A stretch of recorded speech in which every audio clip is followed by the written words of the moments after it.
Bonjour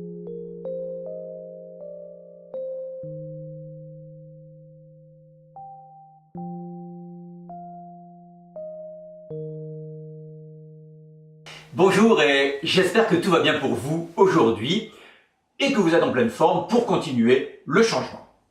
Alors avançons dans le thème être disponible à soi en évoquant de la sensation à l'action.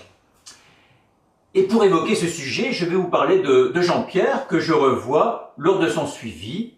Jean-Pierre me dit qu'il est bien à l'écoute de sa sensation de faim et qu'il ne mange que quand il a faim. Il a ainsi diminué son alimentation et il a déjà maigri de 8 kilos. Il me dit toutefois avoir toujours tendance à craquer en rentrant le soir et que c'est un moment qui reste difficile pour lui.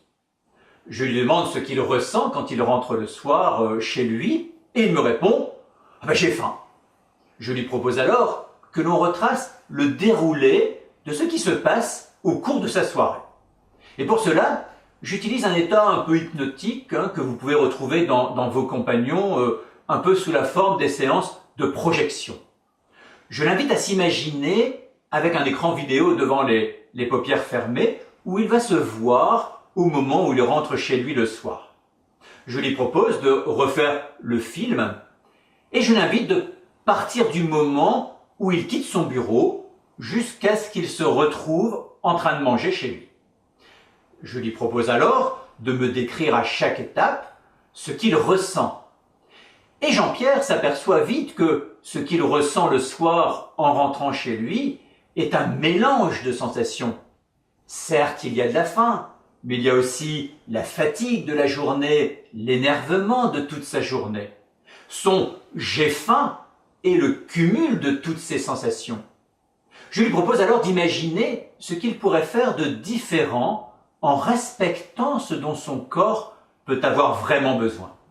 Il me dit alors, je pourrais me poser dans mon salon tout d'abord quand je rentre et prendre un temps pour moi et pas aller tout de suite dans la cuisine. Faire finalement un sas de décompression avant d'aller manger.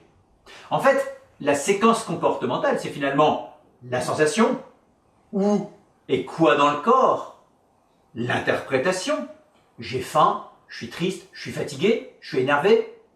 Et finalement, l'action, je mange, je me pose, je fais une séance d'hypnose, je prends une douche, je me change, etc. En fait, il est toujours préférable de privilégier l'action sur le stress avant l'action sur la faim ou sur le plaisir de manger pour éviter que l'aliment ne vienne compenser les éléments de stress.